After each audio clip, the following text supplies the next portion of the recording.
Jim Bailey today. Jim's going to take us through his advice for setting up a new shooter, what you actually go through to get before you get them down firing the first shot. So take us away, Jim.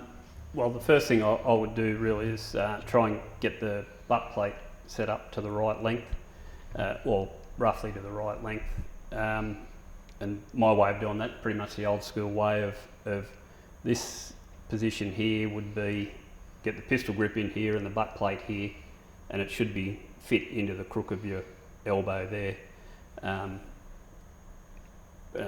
Roughly to that length will be a good starting point for you, and then the same distance from the trigger to the hand stop as a starting point.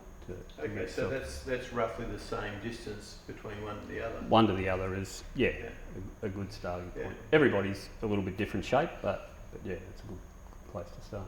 Yep, excellent. And so your grip on the I guess the pistol grip and the trigger, how do you set that up? Mine's I'll pick it up and show you. Mine's fairly firm grip on the pistol grip. Some people use light, but the main thing is that you're consistent, whichever way you're going to be, that you do it the same every time. On the trigger, just sort of back to the first joint is where I put it, and just a nice firm grip on there. So when you release the trigger, are you applying pressure through the whole hand, or just the actual trigger finger? On just through the trigger finger from there. So you've got a relatively firm grip, and then you're just controlling the actual squeeze off. Exactly. Yeah. Okay. Now with the cheek piece, how do you like to set that up? Mine doesn't move so much because I use the ladder front sight, so my head position's the same for whatever range I'm at. But again, a pretty firm cheek pressure on there. It's not light. I know I'm on the stock, and it's not wishy-washy, I suppose, is the way I'd put it. I'm firm on the stock. Yeah. And I know you've told me before that you keep the rifle in the shoulder generally when you're shooting, unless there's a significant break where you might need to take a rest or take in what the conditions are doing. Yep. I assume that's from years of dry practice that you're actually able to do that. A lot of dry practice and being comfortable to be able to do it. You've got to, not everyone's position or body shape will allow them to do that. I do with the stock I'm using now that I've been using for 10 years. Prior to that, the stock I used, I couldn't do it, so it used to come off every time. So, but certainly for the last 10 years, it just felt comfortable to leave it there, and I could do it easily, reload. So. And you think that's an advantage to be able to do that? At times it is. I think especially if you need to rattle shots down there, if you get a condition that's reasonable for 5 or 6 shots, you can probably rattle them off a little bit quicker if it's on your, and especially on electronic targets, because you've got the instant result. You can sort of just load and fire again. Yeah.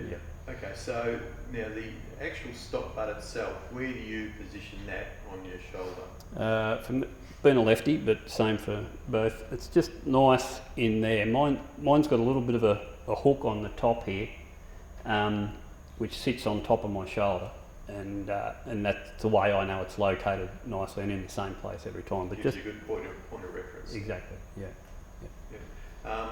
I release. So how far away are you from the rear side? I'm up reasonably close, but far enough back that I don't cop a whack in the head each time. So I would think I'd be about 25 mil, an inch away. And I tend to think 25 to 50 mil is a good eye relief. Okay. And your front hand, in terms of how close it is to the swivel, where would you position your hand? Mine's hard in against the swivel there, and nice and firm, without being jammed and taking all the recoil on it, but just nice and firm in there, and the stock itself laying over this part of the hand, not out here, sort of nicely in round there. Gives more support. So you've been at it for a few years now. How many years do you think it takes to get it close to right? Some people, people vary a little bit how quickly they get to a good level. I think that there's good coaching around nowadays, and we've all got good gear's readily available. With a bit of training, within 6 to 12 months, you can be shooting really good scores. But then to get the experience in the strong winds and the changing wind, that takes a little longer. You only get that from experience and going home with your tail between your legs at times, and then coming back for another go. Yeah. So put you on the spot, the top 3 tips that you could give a new shooter. Just get the shot firing correct first. Forget the wind, really. That's if you don't fire a good shot, it doesn't matter how good you read the wind, you're not going to get a result. So just work on your position to get it right, and if you make a change, give yourself time to see whether it's worked or it hasn't worked. A lot of people that I see and hear, like, they're constantly changing the sling or the swivel or the butt plate or something like that, and if you don't really know what you're doing, well, then it's very easy to get lost and hard to get back to where you should be.